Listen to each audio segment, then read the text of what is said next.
When Officer Derek Malone lashed out at a black woman in a courtroom, he thought he was untouchable, backed by his badge and a history of unchecked aggression. But when the woman he assaulted revealed herself as his new police chief, his world collapsed.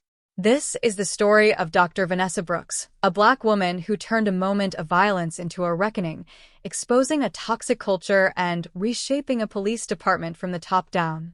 Vanessa Brooks was 45 years old in the spring of 2024, a black woman with a formidable resume. A former detective, she'd earned a PhD in criminal justice from the University of Maryland and served as deputy chief in Baltimore before being recruited to lead the Richmond Police Department in Virginia. Vanessa was known for her no-nonsense approach and commitment to reform, having implemented community policing initiatives that reduced crime rates in Baltimore by 12% over 3 years. She was also a mother of two, a marathon runner, and a mentor to young officers, particularly women of color. In April 2024, she arrived in Richmond to begin her tenure as the city's first black female police chief, a historic appointment that drew national attention. On April 15, 2024, Vanessa attended a court hearing at the Richmond Circuit Court, not as chief but as a civilian observer. She was there to support a friend, LaToya Harris, a community activist facing a misdemeanor charge for disorderly conduct during a protest against police brutality. Vanessa, dressed in a simple blazer and slacks, sat in the back of the courtroom, taking notes on her phone. Her appointment as chief had been announced but wasn't effective until April 20th, and she'd kept a low profile, wanting to assess the city's justice system firsthand.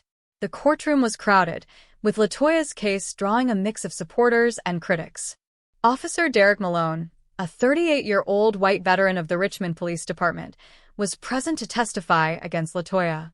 Malone had a reputation among colleagues for his temper and a history of excessive force complaints, 5 in the past 7 years, all dismissed or settled quietly. He'd arrested LaToya during the protest, alleging she'd shoved him, though witness accounts suggested otherwise.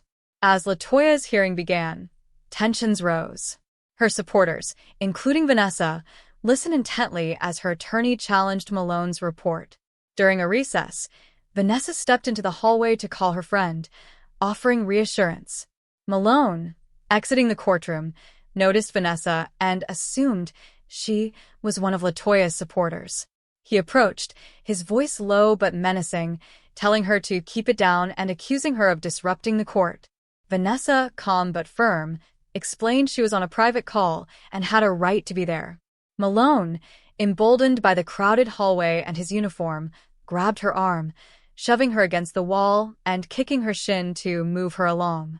The assault was swift, witnessed by several bystanders, including a court clerk named Maria Evans, who recorded it on her phone.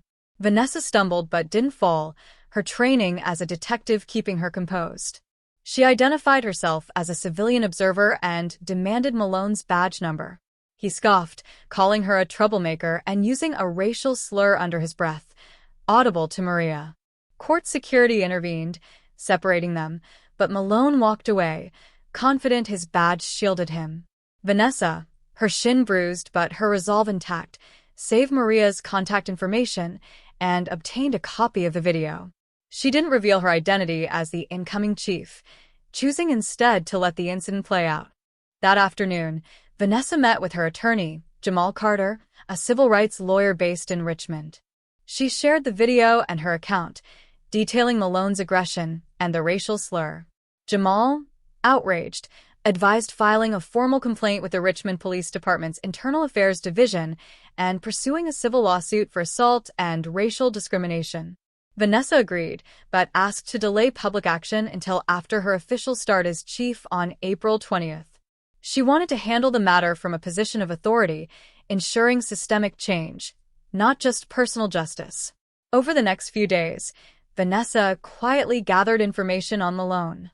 Using her contacts from Baltimore, she accessed his personnel file, which revealed a pattern of complaints: 3 excessive force incidents involving black women, 2 settled with non-disclosure agreements, and a reprimand for unprofessional language in 2020. She also spoke with Maria, who provided the video and agreed to testify. Another witness, A bailiff named Thomas Reed confirmed Malone's history of confrontations in court, often targeting Black attendees. Vanessa documented everything, preparing for her first act as chief. On April 20th, Vanessa was sworn in as Richmond's police chief in a ceremony attended by city officials, community leaders, and media. She gave a measured speech, promising transparency, accountability, and community engagement. Malone, unaware of her identity, was on duty that day, patrolling downtown. The next morning, Vanessa called an emergency meeting of the department's command staff and select officers, including Malone, at headquarters. The agenda was vague: personnel matters. At the meeting, Vanessa stood before 30 officers, her presence commanding. She introduced herself, outlined her vision, and then played Maria's video on a projector screen. The room fell silent as Malone's actions, grabbing Vanessa, kicking her, and muttering the slur, played out. Officers shifted uncomfortably, some recognizing Vanessa as the victim. Malone, seated in the back, froze, his face pale. Vanessa paused the video and said, "The officer in this footage is Derek Malone. The woman he assaulted is me, your new chief." Effective immediately, Officer Malone is terminated for conduct unbecoming, excessive force, and racial bias. The announcement stunned the room. Malone stammered, attempting to explain, but Vanessa cut him off, citing department policy and the video evidence. She ordered him to surrender his badge and gun, escorted by internal affairs. The meeting ended with a directive: all officers would undergo mandatory bias training, and a new civilian oversight board would review complaints. Vanessa also announced an internal audit of excessive force cases, starting with Malone's record. The news broke hours later, with Maria's video leaking to a local TV station. The hashtag Chief Brooks trended on social media, with thousands praising Vanessa's decisiveness and condemning Malone's actions. Community activists, including LaToya, organized a rally outside the courthouse, demanding broader reforms. The story went national, with outlets like the New York Times and MSNBC covering Vanessa's leadership as a turning point for Richmond. Malone, now jobless, faced public backlash and a criminal investigation for assault, prompted by Jamal's complaint. Vanessa didn't stop at Malone's firing. She launched a department-wide review, uncovering 42 unresolved excessive force complaints, 60% involving Black residents. She implemented policies requiring body camera activation during all public interactions and established a public portal for reporting misconduct. By July 2024, the Civilian Oversight Board was operational, with LaToya as a member. Vanessa also partnered with local schools to create a youth mentorship program, pairing officers with at-risk teens. Malone's trial began in September 2024.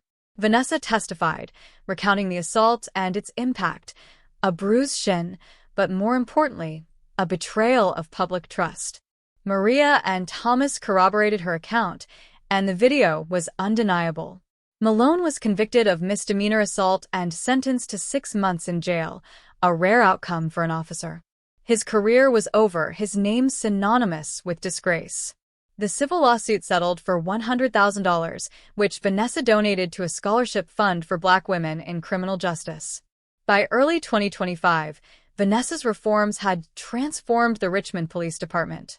Use of force incidents dropped 25%, and community trust, measured by city surveys, rose for the first time in a decade. She became a national figure, speaking at conferences on policing and equity. LaToya's charges were dropped, and she credited Vanessa's support for her renewed activism. Vanessa's children, inspired by their mother, volunteered with her mentorship program, while her husband, a professor, wrote a book on her reforms. The courtroom assault was meant to intimidate, but Vanessa Brooks turned it into a catalyst. She wasn't just a victim. She was a chief, a reformer, and a force for justice. Her actions exposed a rogue officer, reshaped a department, and sent a message: no badge could shield prejudice when the right woman held the gavel.